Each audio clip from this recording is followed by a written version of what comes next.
Eu lembro que quando eu era pequeno, mais ou menos tendo uns 7, 8 anos de idade, 9 anos, por aí, todo final de ano nós fazíamos uma peça lá no colégio onde nós estudávamos. E a peça era um drama. Então o drama era uma história muito triste, onde tinha todo aquele enredo sempre marcado pela tristeza, sempre marcado muitas vezes pela agonia. E ficou na minha mente aquela peça, né, e até hoje eu ainda sei algumas músicas que nós cantávamos durante aquele drama. Com o passar do tempo, eu fui percebendo que o drama não era só um gênero que nós podíamos usar da forma literária ou até mesmo para uma peça, mas o drama também caracterizava algumas pessoas que nós conhecemos que são dramáticas. Então, Ana Ruth, por exemplo, ela é um tipo de criança dramática. Então, ela tem alguma coisa, ela vem se acabando e tal, o que foi, Ana Ruth? Não, foi aqui, eu ia encostando minha mão ali, ia machucando, não aconteceu nada. E tem pessoas assim, que a coisa não aconteceu nada, mas ela já está se acabando, né? E a gente chama ela de pessoas que são dramáticas. Mas, de fato e de verdade, existem pessoas que também lidam com dramas que são reais e que são sofríveis. Os dramas acontecem na nossa vida sem nós querermos, sem nós planejarmos, eles não avisam, eles não pedem licença, simplesmente nós estamos aqui e de repente nós precisamos lidar com um drama em nossas vidas. Às vezes é uma questão de saúde, é uma perca significativa de saúde, outras vezes é uma perca significativa de pessoas mesmo. Às vezes é a perca de um emprego, e aí vai. De fato, muitas são as razões pelas quais nós podemos lidar com um drama em nossas vidas. No entanto, nós não somos as únicas pessoas do mundo a lidar com os dramas reais e sofríveis desta vida. Porque quando nós olhamos para a história, nós percebemos que existe uma pessoa que vivenciou um drama que lhe foi custoso, que foi exatamente o drama do Calvário. O Senhor Jesus Cristo, Ele é uma das pessoas que de forma sofrível e real teve que lidar com o drama do Calvário. Assim, meus irmãos, dando continuidade nas exposições de João, eu quero considerar o João capítulo 19, verso 17 até o verso de número 27. Eu quero convidar aqueles que podem ficar de pé para que nós possamos fazer a leitura no Evangelho de João, no capítulo 19, no verso de número 17 até o verso de número 27.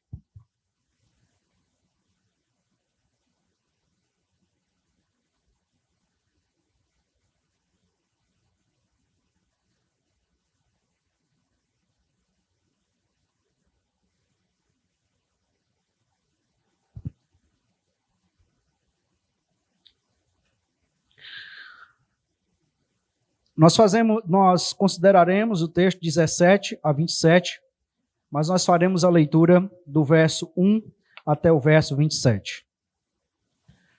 Por isso, Pilatos tomou Jesus e mandou açoitá-lo. Os romanos teceram uma coroa de espinho e a puseram na cabeça de Jesus. Também o vestiram com um manto de púrpura.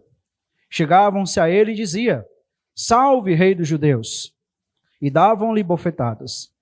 Pilatos saiu outra vez e disse aos judeus: Eis que eu apresento a vocês, para que saibam que não encontro nele crime algum.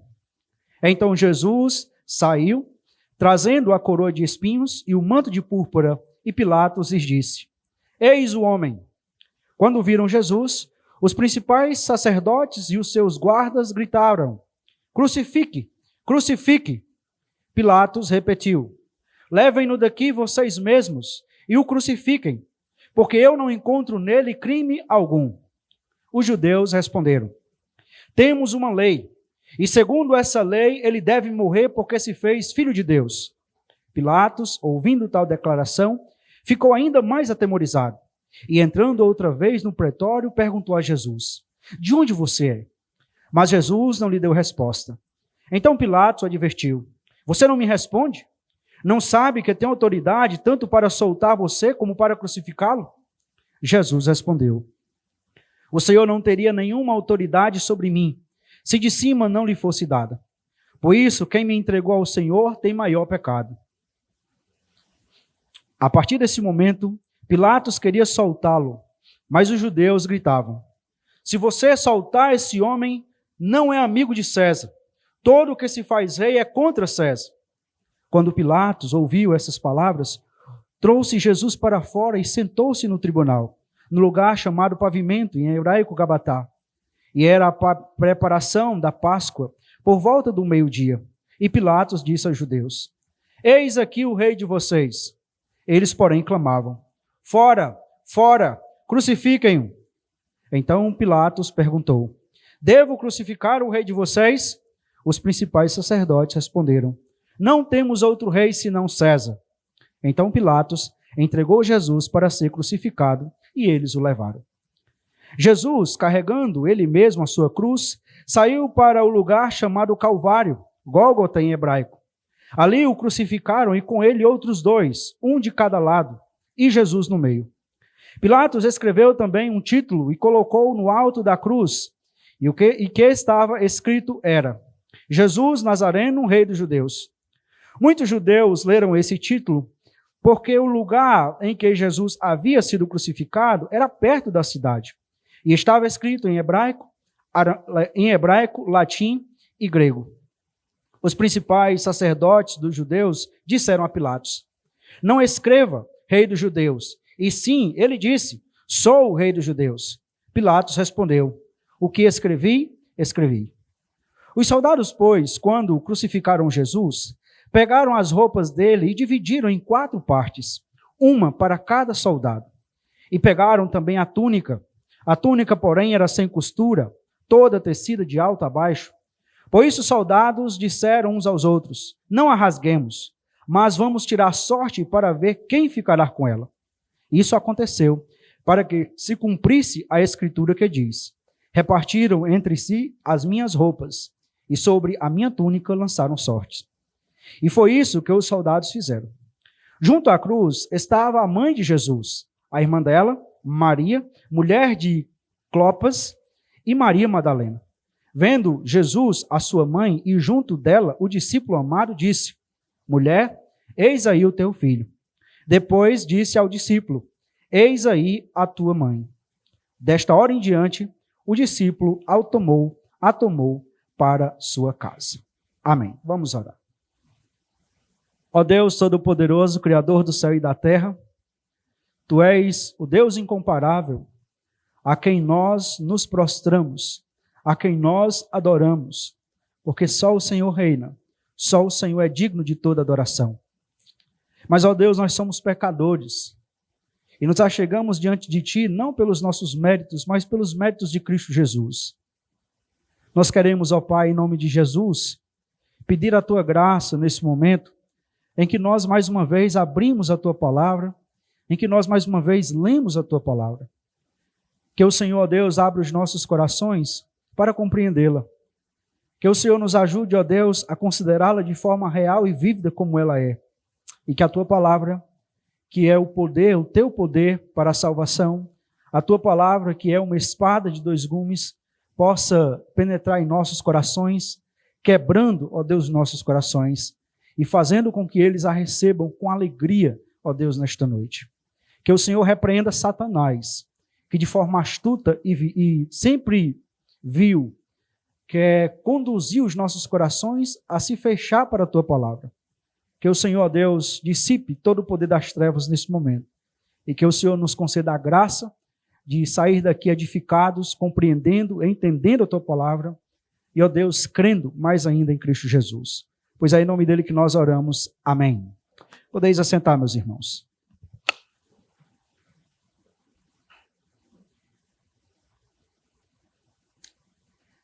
Já é do nosso conhecimento que João escreveu esse evangelho com o objetivo de demonstrar que Jesus é o Cristo, o Filho do Deus vivo, e ao mesmo tempo levar os nossos corações a crer nesse Jesus, que é o Cristo, o Filho do Deus vivo.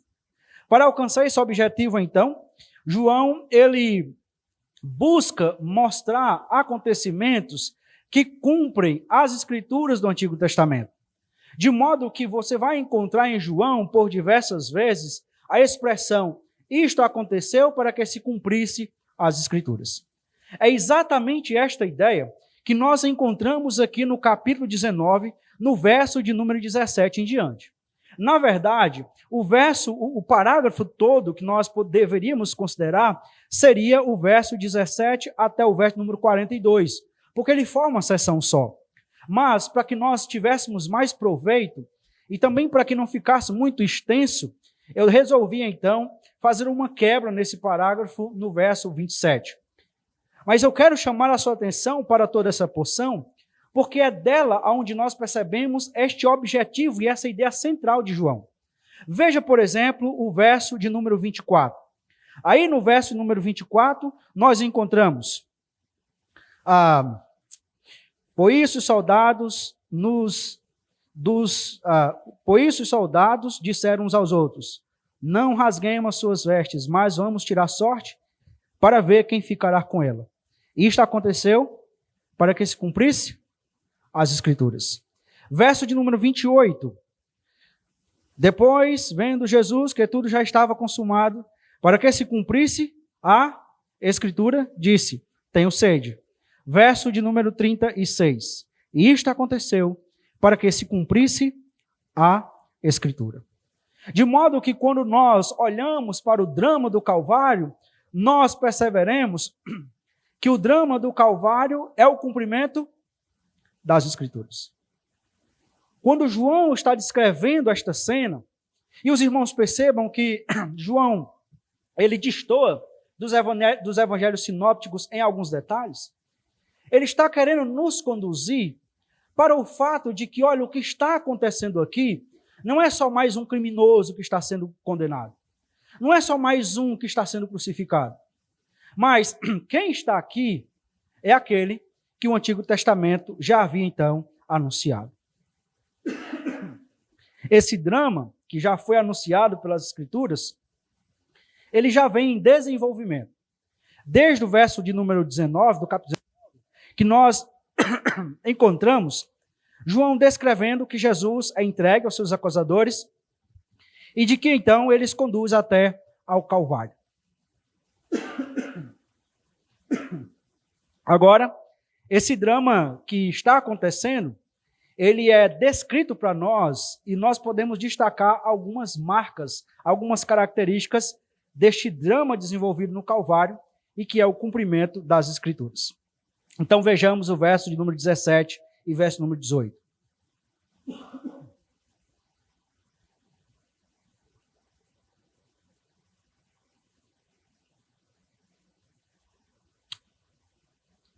Aqui, nós percebemos que o drama do Calvário é marcado pelo sofrimento.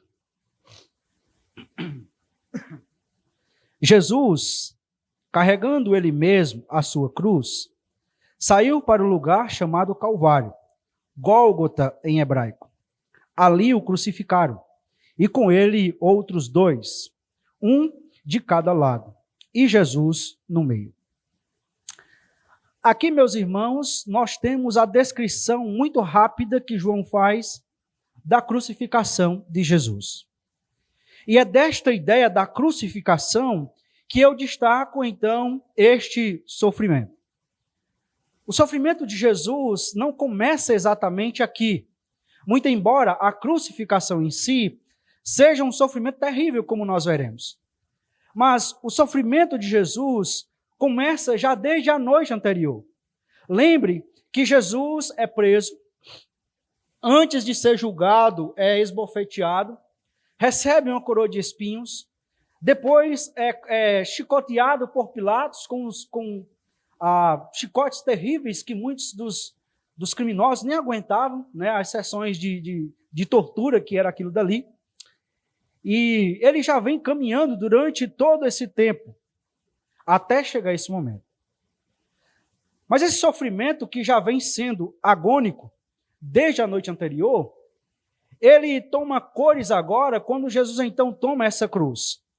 E aí há uma questão dos estudiosos para saber se Jesus carregou a sua cruz, se Jesus carregou só a parte de cima da cruz, mas é de concorde da maioria deles que de fato Jesus carregou toda a sua cruz nas ruas de Jerusalém. Era uma cruz, de acordo com John MacArthur, era uma cruz que era bruta, de madeira bruta. Pesava em torno de 90 quilos. Então 90 quilos não é tanto peso assim, talvez dá para conseguir. Mas você considere que essa pessoa que está carregando, ela já vem sofrendo desde a noite anterior. Ela já está muito frágil, devido a toda a situação que ela vem passando, frágil emocionalmente, frágil fisicamente.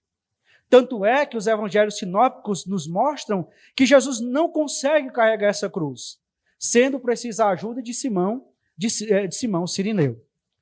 Mas observe que depois de carregar essa cruz, que era também uma questão de vergonha, né, para que todas as pessoas soubessem, aqui vai passando um criminoso, aqui vai passando um criminoso da pior espécie, porque era esse tipo de criminoso que era condenado para a cruz.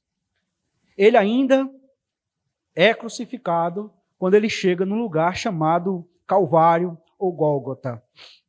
O lugar incerto para nós hoje. Mas talvez a ideia de Calvário, a ideia de Gólgota, venha porque alguns estudiosos dizem que aonde Jesus foi crucificado era um monte parecendo uma caveira. E daí a ideia de Calvário. Outros entendem que a ideia de Calvário vem tanto por causa do sofrimento, mas também por causa de que ali o crucificado morria e ele não era sepultado. Ele morria e ele era deixado ali. Então viam os animais, tiravam ele da cruz, muitas vezes, apodrecia ali, entrava no estado de decomposição ali, e às vezes só jogava lá, e ali ficava as caveiras das pessoas que já tinham sido mortas. E Jesus chega a esse lugar, e ele então é crucificado. Meus irmãos, a crucificação era a pior forma de matar uma pessoa nos tempos de Jesus. Ela foi idealizada pelos persas. Os persas eram terríveis. E eles então criaram a crucificação. Mas alguns estudiosos dizem que ela foi aperfeiçoada por Roma. Então, o sofrimento que os persas traziam para os seus inimigos foi, digamos assim, aperfeiçoado por Roma, dando então um tom a mais de sofrimento e agonia. Daí, para nós termos mais ou menos esta ideia, veja o que diz de Acácio. A crucificação prolongava a vida e a agonia. Exaustão, desidratação, dores agudas e intensas, calor do dia e frieza da noite, fazia com que a agonia fosse mais intensa. Então, a grande dificuldade, o grande sofrimento do Calvário era exatamente porque ele prolongava a vida o máximo possível na cruz. Mas junto com esse prolongamento de vida, era um prolongamento em constante agonia. Como diz também Frederic Farrar, na crucificação, o condenado via a morte, o desconhecido inimigo terrível, cuja aproximação o homem normalmente mais extreme tivesse o aspecto de uma libertação deliciosa. Uma das coisas que faziam com que a crucificação fosse tanto apreciada é porque ali o condenado queria a morte, mas a morte como que fugia dele. A morte não chegava a ele. E ele continuava sofrendo. Nas palavras de uma revista médica que tratou sobre a crucificação de Jesus, a paixão de Cristo, na visão médica, eles dizem exatamente assim. À medida que os braços cansavam, ou mesmo os ombros e punhos se deslocavam, grandes ondas de cãibra se alastravam por todos os músculos e perdia-se a capacidade de se empurrar para cima. Neste caso, o ar pode ser levado para os pulmões, mas não pode ser exalado. Ao tentar se levantar para poder encontrar o oxigênio que dá vida, as costas eram rasgadas na madeira bruta e outro sofrimento começa. Uma dor esmagadora e profunda no tórax passa a existir, à medida que o pericárdio se enche de linfa e começa a comprimir o coração, que com um nível crítico luta para bombardear um sangue pesado, grosso e moroso para os tecidos, enquanto os pulmões se esforçavam freneticamente para respirar com dificuldade pequenos tragos de ar. Então, Jesus, ao ser crucificado, ele é colocado numa cruz, e aí ele é colocado nas suas mãos, né? Algumas figuras de Jesus, inclusive a Igreja Católica, sempre menciona que Jesus é crucificado na mão. Mas, de fato, a crucificação não era aqui na palma da mão, porque a força que o indivíduo precisava colocar, ele puxava daqui também. E à medida que ele puxava essas forças, puxava para fazer força, então esse tecido da mão se rasgava. De modo que ele não tinha como se sustentar nele. O que acontecia é que ele era crucificado aqui, mais ou menos no pulso. E esses pregos entravam rasgando esses ossos. E eram exatamente esses ossos que ajudavam na hora de respirar. O problema é que Jesus, ele é crucificado. Então você pode imaginar Jesus sendo crucificado aqui, com as suas mãos abertas, com um pé em cima do outro aqui, e um prego transfixando os seus dois pés, com dois pregos transfixando aqui os seus punhos.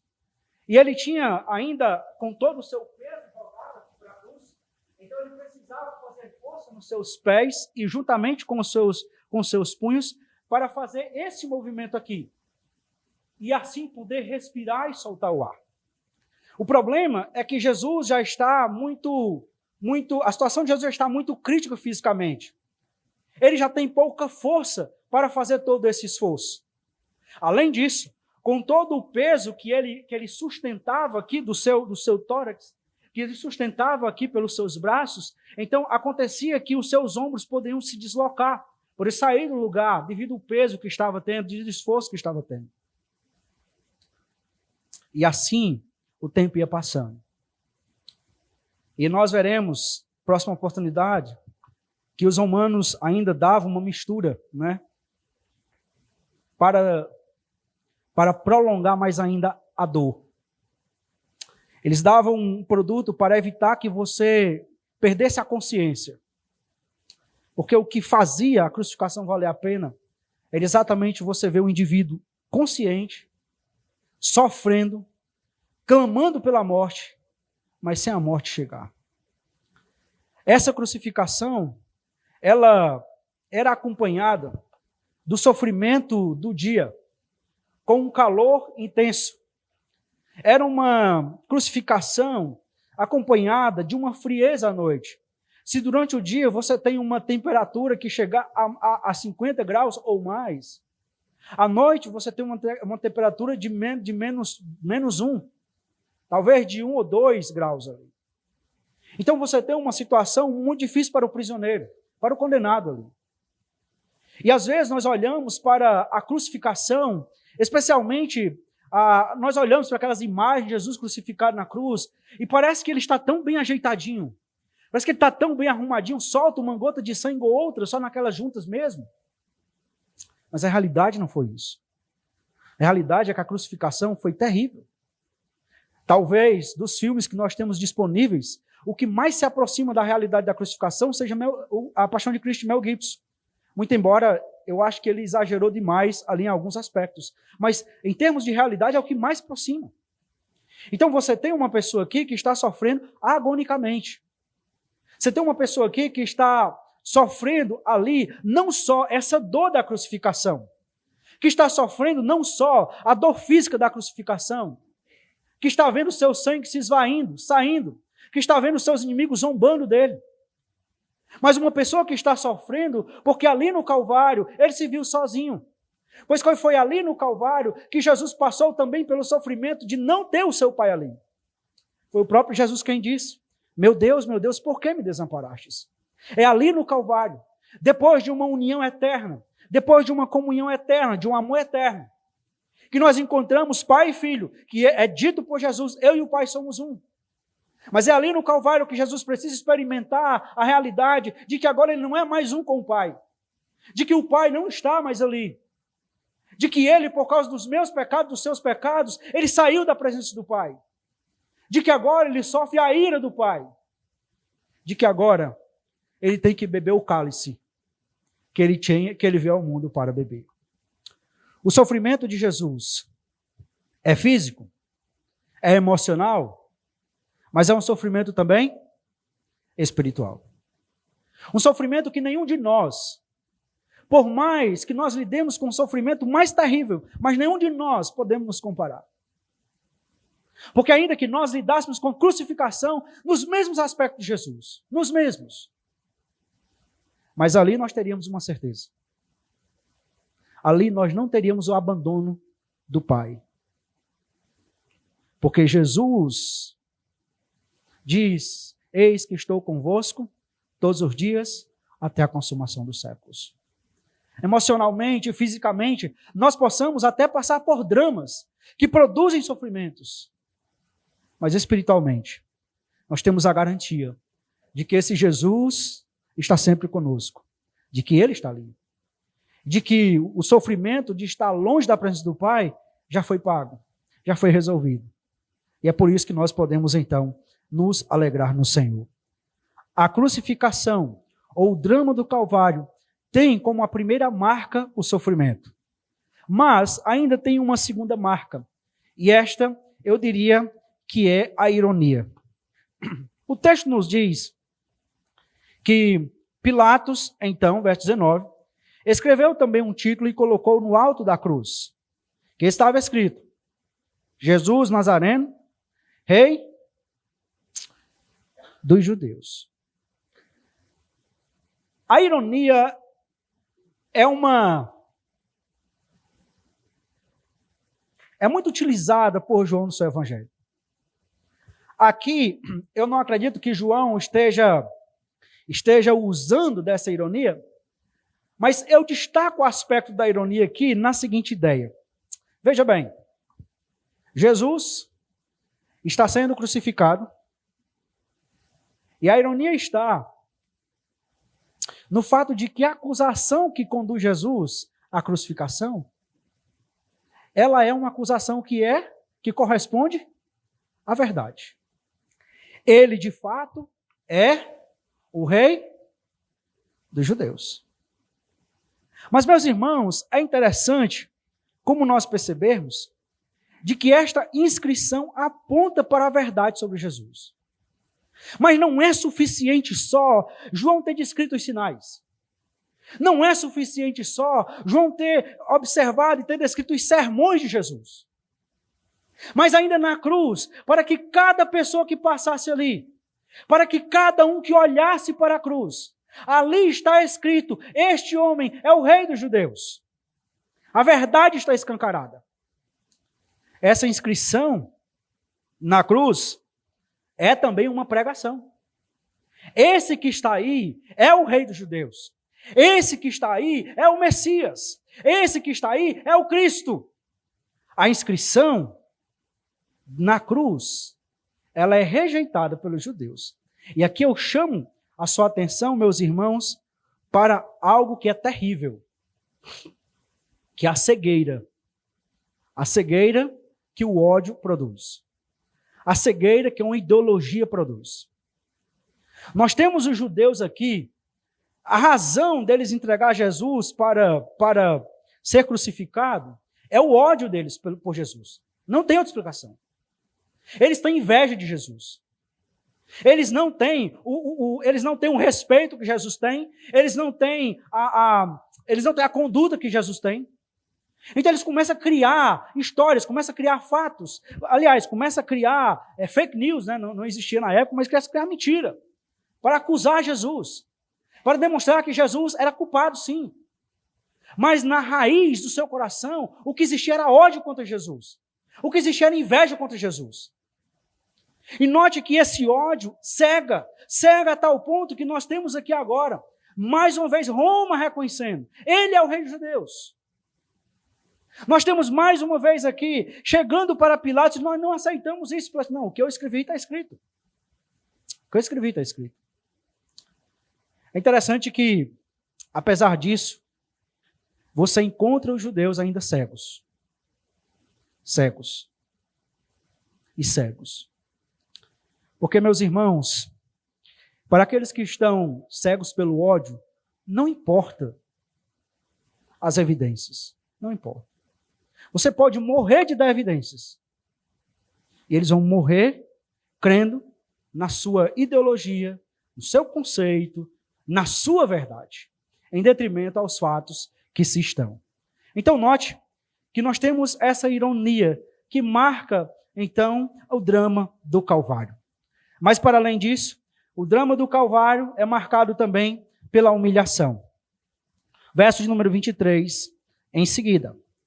Os soldados, pois, quando crucificaram Jesus, pegaram as roupas dele e dividiram em 4 partes, uma para cada soldado.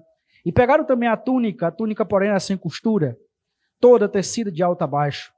Porém, os soldados disseram uns aos outros, não a rasguemos, mas vamos tirar sorte para ver quem ficará com ela. E isso aconteceu para que se cumprisse as escrituras que diz, repartiram entre si as minhas roupas e sobre a minha túnica lançaram sorte.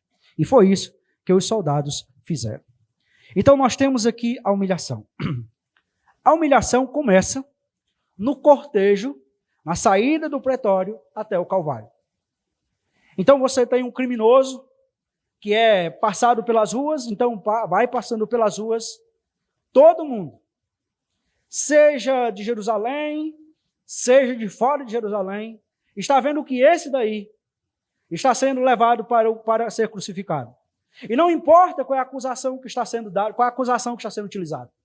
Importa que ele está sendo levado para ser crucificado. Se ele está sendo crucificado, não importa o que é, porque ele é ruim. É porque ele é mau. E daí, não era incomum, durante aquele trajeto, você encontrar pessoas que zombavam do criminoso, que humilhavam o criminoso durante aquele trajeto. E Jesus segue. Mas essa humilhação, ela se dá especialmente na crucificação. Quando você olha para as figuras que você tem de Jesus crucificado, e a maioria delas você vai encontrar no meio católico.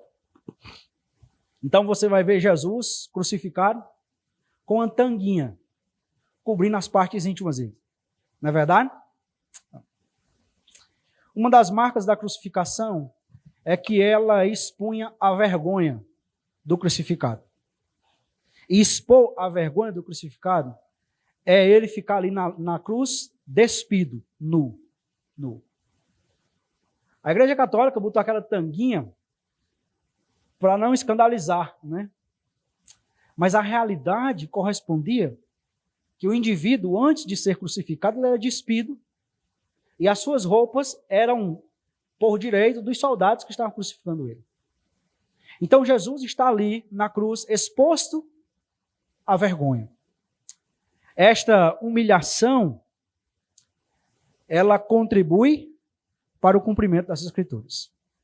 E aqui, meus irmãos, é algo que deve chamar a nossa atenção. Jesus está lidando com tudo isso porque ele tinha uma agenda para cumprir. Porque ele tinha um plano a ser concretizado. Veja, diz que isso aconteceu para que se cumprisse as Escrituras que diz, repartiram entre si as minhas roupas e sobre a minha túnica lançaram sorte. Qual é o texto que está sendo citado aí? Salmos, qual salmo? Salmo 22, 18. Nós vamos encontrar diversas citações do Salmo 22 aqui. Algumas diretas, como nós estamos aqui, outras indiretas. Mas note que João está dizendo, olha, isso aconteceu para se cumprir o que foi dito lá pelo salmista. A Escritura está se cumprindo. E é impressionante como, mais uma vez, fica evidente a cegueira daqueles que tiveram conhecimento disso. Porque agora, João pegando, demonstrando, olha, isso aconteceu para que se cumprisse o Antigo Testamento. Ainda assim, eles não continuaram sem crer, e ainda hoje tem muitos que não creem. O drama do Calvário é marcado pelo sofrimento, pela ironia, pela humilhação, mas é marcado também pelo amor, demonstração de amor. O verso de número 25 diz, e junto à cruz estava a mãe de Jesus, a irmã dela, Maria, mulher de Clopas, e Maria Madalena. Vendo Jesus, a sua mãe, e junto dela o discípulo amado, disse, mulher, eis aí o seu filho. Depois disse ao discípulo, eis aí a sua mãe. Desde agora em diante o discípulo a tomou para casa. Nós encontramos aqui, meus irmãos, um amor que é demonstrado primeiramente por Jesus. O texto nos diz que aqui tinham 4 mulheres. Alguns estudiosos questionam se essas mulheres estavam próximas mesmo ou não, mas o fato é que é certo que elas estavam próximas da cruz. Porque Jesus, a esse momento aqui, ele tem pouca força para falar. Para ouvir o que Jesus está dizendo, tinha que estar perto dele. E geralmente, os soldados deixavam que algumas pessoas mais próximas chegassem perto ali da cruz. Ora, uma das formas mais cruéis que você tem de fazer um condenado sofrer é você permitindo que pessoas que ele ama estejam perto dele, contemplando o sofrimento dele, sem ele poder fazer nada. E vice-versa. Então, elas chegam ali e elas estão juntamente com o discípulo amado. É interessante, o discípulo amado aqui é João. Interessante que João não usa a primeira pessoa para falar dele. Mas eu quero chamar sua atenção para um aspecto que muitas vezes nós entendemos errado.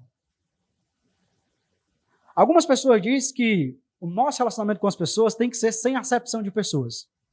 E pode ser, e deve ser. Certo? Agora, relacionamentos mudam. E dependendo da pessoa, você pode ter mais proximidade ou menos proximidade. Jesus tinha 12 discípulos. Não é verdade? Desses 2 discípulos, Jesus tinha 3.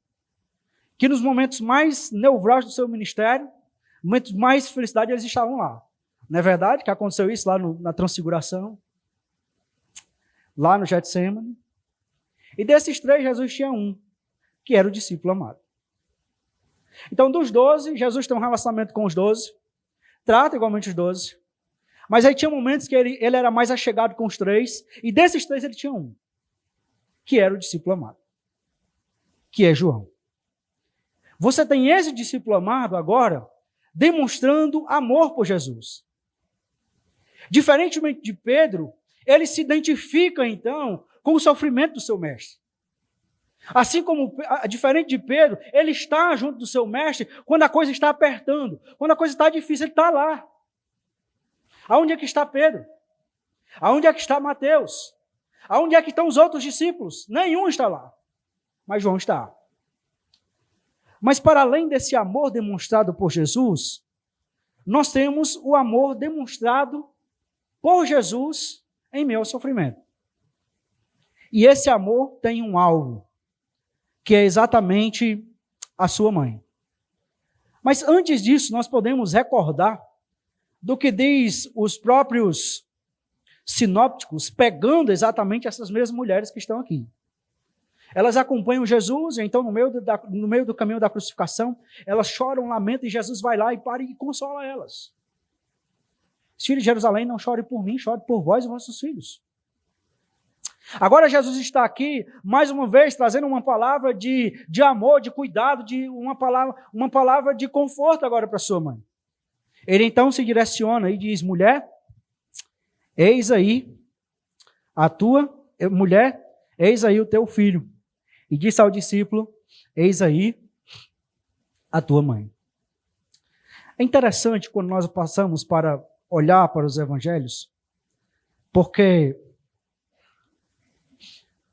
quando Maria leva Jesus ao templo, de acordo com Lucas, então, se eu não estou enganado, é Simeão recebe eles ali. E ele diz que aquele menino seria a causa de uma espada que transpassaria o coração de Maria. E, meus irmãos, muitas vezes, nós evitamos de falar sobre Maria porque nós queremos fugir do lado católico, que enfatiza demais, erroneamente, a figura de Maria. Inclusive, é até interessante, porque para você ver até que ponto chega, né? A teologia católica diz que quando aqui não é que Jesus esteja entregando a sua mãe aos cuidados do seu discípulo, mas Jesus está entregando o seu discípulo ao cuidado de sua mãe. Mas veja como isso é fora de entendimento, porque como é que Jesus está entregando o discípulo aos cuidados de sua mãe, se daquela hora em diante o discípulo tomou ela para sua casa? Se fosse ao contrário, ela devia ter levado João para sua casa. Mas enfim, essa é uma das coisas simples que a gente tem de refutar e insignificativa, ao meu ver. Mas eu quero que por um momento nós pensemos e nos coloquemos na condição de Maria. Você que é mãe, você está ali, você acompanha todo o sofrimento do seu filho. Você está ali quando você viu seu filho ser chicoteado. Quando você viu seu filho ser injustamente acusado. Você está ali quando você vê o seu filho gritando enquanto os seus pregos transfixam os seus braços e os seus pés. Você é mãe, você está ali vendo o sangue do seu filho sendo derramado. De fato, há de ter sido um sofrimento inimaginável para a pessoa de Maria. Agora, o seu filho mais velho está morrendo na cruz. Até esse ponto, nós entendemos que José já tinha morrido, porque José desaparece das narrativas. Então, você tem uma mulher viúva, que até esse ponto era cuidada pelo seu filho mais velho, que era o que tinha a responsabilidade de cuidar da sua mãe. E agora o seu filho mais velho está morrendo. E é por isso, então, que ele passa a responsabilidade de cuidar da sua mãe para o seu discípulo amado. Agora, João seria o responsável por manter Maria com a ausência, então, do seu filho, de Jesus, que era o seu filho. A expressão de amor de Jesus aqui é demonstrada pela sua mãe. E nós devemos fugir do extremo católico que endeusa Maria. Mas nós também não podemos ir para o outro extremo, achando que Maria é uma figura insignificante na história dos evangelhos. Porque Pedro, que foi o grande líder da igreja posteriormente, não está aqui. Mas Maria está. Maria está. Assim, meus irmãos, nós concluímos essa primeira parte desse parágrafo tratando sobre o drama do Calvário. E vemos que este drama é marcado pelo sofrimento, pela ironia, pela humilhação, mas também pela demonstração de amor na cruz. Eu quero fazer aqui algumas aplicações para nós. Primeira delas, aquele que foi impactado pela obra de Cristo, persevera com Cristo até o fim. Quando Jesus está a caminho para Jerusalém, diz o texto que algumas mulheres se acompanharam com ele, com a sua comitiva. Essas mulheres, elas são descritas nos evangelhos como tendo sido alvos da graça, tendo sido alvos do impacto transformador de Jesus na vida delas. O texto nos mostra uma que é clara, vívida, Maria Madalena. Nós temos as outras também que tiveram um encontro providencial e transformador com Jesus, foram impactadas pelo ministério de Jesus, tanto é que estão aqui agora. Essas mulheres, elas perseveram e elas vão até o fim. Parece que há uma medida aqui. Nós temos 4 mulheres e um homem na cruz do Calvário. Parece que as mulheres, elas sempre estão mais prontas a estar ali do que os homens. Parece ser uma medida aqui. Mas veja, havia muitas razões para que estas pessoas que estão aqui no Calvário com Jesus não estivessem ali. Elas poderiam não querer se identificar com o criminoso que está sob maldição da lei, porque todo aquele que é crucificado é maldito. Elas poderiam não querer se identificar com o homem que está sob a justiça de Roma, porque ele morre, mas Roma continua aqui. Então, eu vou ter problema com Roma, eu vou continuar aqui na cidade. Ou eu também não quero ter problema com o Sinédrio, os caras estão aí. E se eles mataram ele, o que eles podem fazer comigo? Pode matar mim também. Mas elas não fizeram caso disso. Porque elas entendiam que ali na cruz estava o maior valor da sua vida. Elas entendiam que ali na cruz existia uma pessoa que valia a pena seguir.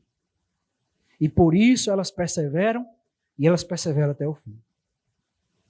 Uma segunda aplicação é que nós temos um Salvador que é sensível à necessidade dos seus servos.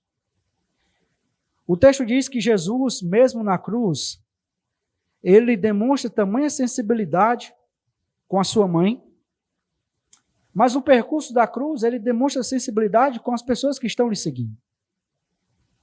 Mas esse Jesus que demonstrou sensibilidade na cruz e no caminho para a cruz, ele também continua demonstrando sensibilidade conosco hoje. Marcos conta-nos que certa vez Jesus estava ensinando e chega algumas pessoas e disse: olha, a sua mãe e os seus irmãos estão lá fora procurando o Senhor. E então Jesus pergunta: quem é minha mãe? Quem são os meus irmãos? E olhando em volta, para os que estavam sentados ao seu redor, disse: eis minha mãe e meus irmãos. Portanto, aquele que fizer a vontade de Deus, esse é meu irmão, minha irmã e minha mãe. Esse Jesus continua sendo sensível à necessidade dos seus servos. E, meus irmãos, eu sei que uma das coisas mais difíceis que nós lidamos é de nós percebermos esta sensibilidade de Jesus. Nós lidamos muitas vezes com necessidades que são sofríveis para nós, com situações que produzem agonia na nossa mente, no nosso coração. E muitas vezes nós não conseguimos sentir essa sensibilidade. Eu lembro que eu fiz a cirurgia no domingo. Domingo, logo de manhã, eu tive uma crise de vômito. E logo de manhã também, quando a médica passou, ela aplicou Plasil em mim. E eu não sabia que eu tinha reação a Plasil. Então foi um medicamento que deu. E, meus irmãos, é difícil descrever a minha situação depois daquele momento ali. Mas era a situação de uma pessoa perturbada. De uma pessoa em pânico, literalmente, louca, literalmente. Algumas vezes eu tentei tirar todos os acessos que estavam, porque era terrível mesmo. Terrível mesmo. E isso se perdurou durante todo aquele dia, até descobrir que isso era efeito do plasio. Mas eu lembro que em uma daqueles momentos ali, uma das coisas que eu queria era sentir Jesus ali. Eu queria sentir Jesus fazendo alguma coisa por mim, porque eu não sentia. O que eu sentia era dores e mais dores, uma posição, um jeito ou de outra, e eu queria sentir que Jesus fizesse alguma coisa para ver se passava, para ver se aliviava aquilo ali. Mas isso é sempre uma ilusão de nossa parte. Porque, na verdade, nós não precisamos sentir Jesus fazendo nada por nós. Nós não precisamos sentir que Jesus está ali para acudir à nossa necessidade naquela hora.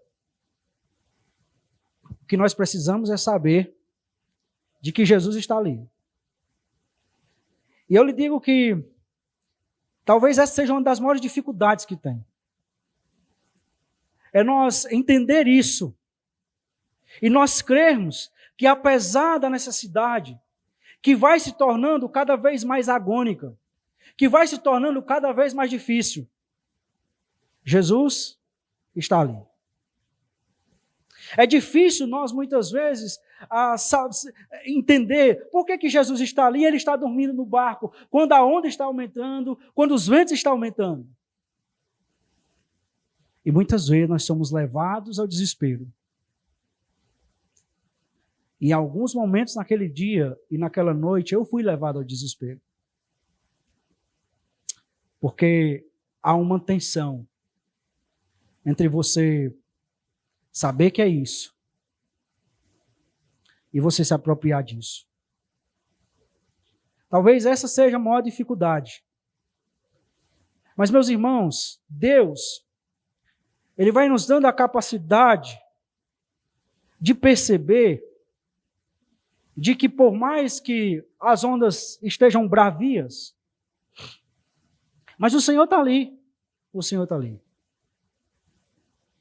E no momento oportuno, e no momento em que Ele entender que é o momento, Ele vai se levantar, Ele vai dizer ao mar, aquieta-se.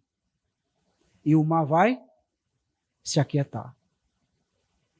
O grande desafio que nós temos é nós nos mantermos perseverantes em Cristo até Jesus dizer ao mar, aquieta-se. Esse é o grande desafio. Mas para além disso, uma terceira aplicação. Continuar rejeitando Jesus é compactuar com os inimigos de Jesus. Jesus, a esse momento aqui, ele tem 2 inimigos declarados. 3 inimigos declarados. Pilatos, representando Roma, os judeus, representando o povo, e o Sinédrio, representando a classe religiosa. O povo é manipulado pelo Sinédrio, e por aí vai. Mas, veja bem, se você já entende, se você já compreende de que esse Jesus, realmente ele é o Cristo, de que esse Jesus, ele é o Filho de Deus, de que tudo o que está descrito aqui é a verdade, não tem para onde fugir. Se você já entende de que esse Jesus, ele é mesmo aquele em que eu tenho a salvação. Mas se você continua rejeitando Jesus, você está no mesmo time de Pilatos. Você está no mesmo time dos judeus. Você está no mesmo time de Barrabás. No mesmo time de Judas. Que de forma consciente, que compreendendo realmente quem é Jesus, decidiu conscientemente rejeitar Jesus. Mas você pode dizer, mas pastor, eu nunca rejeitei Jesus. Eu nunca cheguei abertamente e disse, eu não quero saber sobre Jesus. Ora, a Bíblia diz que o Evangelho de João foi escrito para que nós creiássemos que Jesus é o Filho de Deus. Então, crer aqui é uma ordem dada por Deus. Se eu decido não crer em Jesus, mesmo sem rejeitar Jesus, qual é a minha decisão? Não, eu sou neutro. Cuidado com a neutralidade. Porque a neutralidade também é uma decisão. E no final das contas, aqueles que escolhem a neutralidade, em relação a Jesus, aqueles que escolhem a neutralidade, eles vão para o castigo eterno, vão para o inferno. Não tem outra escapatória. Então lembre-se, se você tem rejeitado Jesus, se você tem se esquivado de entregar sua vida a Jesus, não perca tempo. Não perca tempo. Porque, meus irmãos e amigos, nós sempre achamos que a nossa vida é longa.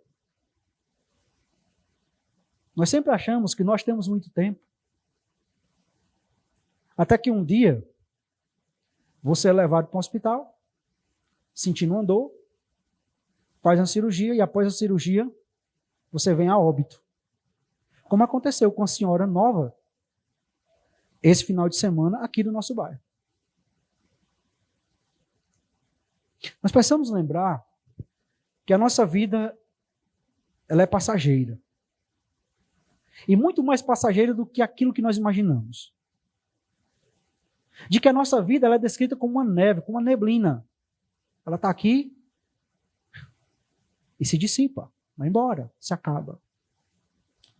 E sair deste mundo numa condição de rejeição a Jesus é compactuar com os inimigos de Jesus. E o Senhor não tomará por inocente nenhum dos que compactuam com seus inimigos. Uma última aplicação. Jesus enfrentou o Calvário para que eu e você pudéssemos ser livres da culpa pelo pecado. Da culpa do pecado.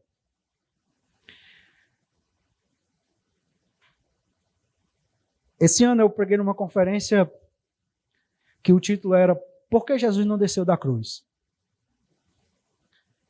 E é interessante a pergunta porque nós podíamos pensar, por que Jesus não desceu da cruz? Por que Jesus ia continuar na cruz para morrer por pessoas tão más como nós? Pessoas muitas vezes descomprometidas como nós. Que não queremos contribuir com o reino, não queremos ajuntar com o reino, que não queremos ver o progresso do reino. Por que Jesus não desceu da cruz? Ora, Jesus não desceu da cruz porque a cruz era plano de Deus. Nós já vimos isso aqui em João. Era projeto de Deus. Jesus não desceu na cruz porque ele tinha um preço para pagar, por mim e por você. Mesmo pecadores, miseráveis, descompromissados, pessoas muitas vezes rebeldes contra Deus, que muitas vezes conscientemente pecam contra Deus, pessoas desinteressadas por Deus. Mas Jesus foi lá, pagou o preço, para que eu e você pudéssemos ser salvos. Jesus pagou o preço que nenhum de nós pode pagar. Isso deve nos levar a duas atitudes. Para aqueles que são crentes, nós nunca podemos olhar para um texto como esse, para uma cena como essa, e encará-la como, não, eu já li, eu já conheço, eu já vi tantos filmes. É nós olharmos para um texto como esse, para uma cena como essa, e o nosso coração ser aquecido, e o nosso coração ser animado, e o nosso coração conseguir perceber, puxa vida, Jesus morreu ali por mim. Esse sofrimento da cruz foi por mim. Eu não merecia. Eu estava indo para o inferno. Eu continuo não merecendo. Mas Jesus foi lá e mesmo com todos os aspectos de sofrimento que envolveu a crucificação, ele não rejeitou, ele não voltou atrás. Se Se nós, crentes, se nós que dizemos ser crentes, melhor dizendo, olhamos para textos como esses, e o nosso coração não é levado a amar mais a Jesus, se o nosso coração não é levado mais a vibrar pela demonstração de amor na cruz, então eu aconselho você a rever sua conversão, porque talvez o problema esteja aí. Porque não tem como nós olharmos para tamanho sacrifício, para tamanho demonstração de amor, para tamanho pagamento, e nós não sermos levados a nos prostrar diante de Jesus, a adorar diante de Jesus, a tomar a nossa vida e colocar os pés de Jesus novamente. É impossível que nós, conscientes disso tudo, com a mente esclarecida, com a iluminação do Espírito Santo, não sejamos levados a nos envolver mais na obra de Jesus, a entender que mesmo sendo difícil, vale a pena continuar. É impossível nós olharmos para isso daqui e nós não sermos tomados, meus irmãos, de paixão pela glória de Cristo. Se nossos corações não vibram mais com isso, então é porque nós temos problemas. E o problema pode ser na raiz, pode ser na conversão. Mas para aqueles que não são crentes, você também não pode olhar para um texto desse e sair daqui dizendo, é sofrimento demais. Jesus sofreu demais. De fato, eu vi até na Semana Santa, né, na Sexta-feira Santa, as pessoas até têm um aspecto mais de tristeza. Não é isso. É isso também, mas não é só isso. Você olhar para uma cena dessa e o seu coração não ser compungido a entregar a sua vida a Jesus, a dizer, de fato, eu continuo sendo um pecador miserável, continuo com um pecado sério na minha vida. Mas tem um Jesus que me amou e que entregou a sua vida por mim e que pagou o preço pelos meus pecados. Rejeitar isso é rejeitar Jesus, é rejeitar uma eternidade com Jesus, mas acima de tudo, é rejeitar uma vida de alegria aqui nessa terra. É seguir um caminho onde haverá apenas momentos de alegria, mas nunca haverá alegria verdadeira. De modo que se você não entregou a sua vida a Jesus ainda, hoje você tem a oportunidade de fazer isso. Jesus já realizou a obra na cruz do Calvário. O que Ele espera de você e de mim é que nós creiamos no sacrifício, que nós entreguemos a nossa vida a Ele, para que possamos desfrutar dos méritos de Cristo Jesus na nossa salvação diante de Deus. Se você entendeu essa mensagem, quer entregar a vida a Jesus, fale comigo após o culto. E eu posso te conduzir a conhecer mais a respeito desse Jesus que entregou a sua vida por você e por mim, que somos pecadores. Vamos orar.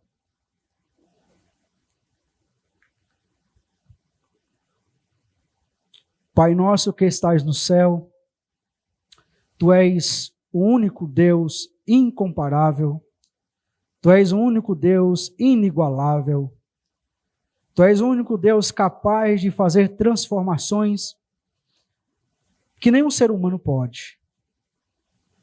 É o Senhor com o Teu poder que dá vista aos cegos, é o Senhor com o Teu poder que ressuscita mortos, é o Senhor com o Teu poder que quebranta corações, é o Senhor com o Teu poder que abre o mar, é o Senhor com o Teu poder que aquieta as ondas, é o Senhor com o Teu poder que vai ao Calvário, entrega a sua vida para pagar o preço pelos meus pecados. E pelo pecado, Deus, de tantos outros que podem entregar as suas vidas a Cristo e crer nele. Ó Deus, nós queremos agradecer ao Senhor, porque o Senhor não fez caso da vergonha, não fez caso do sofrimento, não fez caso da humilhação, da injustiça, mas o Senhor entregou a sua vida para que por meio dela nós pudéssemos ter vida. Nós te louvamos, porque nós recebemos vida quando nós estávamos mortos nos nossos delitos e pecados. Nós recebemos vida quando nós estávamos distantes do Senhor, estranhos às alianças, nem éramos povo. Mas o Senhor decidiu nos dar a vida. E é por esta vida que nós estamos aqui. Nós queremos louvar ao Senhor, porque no teu plano eterno estava a nossa salvação. E queremos suplicar que o Senhor nos faça vibrar com esse teu plano, com essa salvação. Queremos suplicar que o Senhor converta os corações daqueles que ainda não entregaram a sua vida a Jesus. Meu Deus, nós suplicamos a Ti porque os argumentos podem ser fortes, as verdades podem ser explícitas, mas só o Senhor pode abrir os olhos. Só o Senhor pode quebrar os corações. Então faz isso, ó Deus. Faz isso porque nós não podemos fazer. Suplicamos que o Senhor nos conduza e nos leve, todas as vezes que eu contemplar a Tua cruz, nos leve a amar mais o Senhor, a nos prostrar diante do Senhor, derramando, entregando as nossas vidas como oferta ao Senhor. Nós suplicamos que a graça de nosso Senhor Jesus Cristo, que o amor do Senhor, que é o nosso Deus e Pai, e a comunhão e a consolação do Teu Espírito Santo, que é o nosso Deus, e operador da nossa salvação, seja conosco hoje e sempre, até o dia que o Senhor voltar. E que até esse dia o Senhor nos abençoe e nos guarde. Que o Senhor volte o teu rosto de misericórdia para nós. E que o Senhor nos conduza na tua paz. É em nome de Jesus que nós oramos ao Senhor. Amém.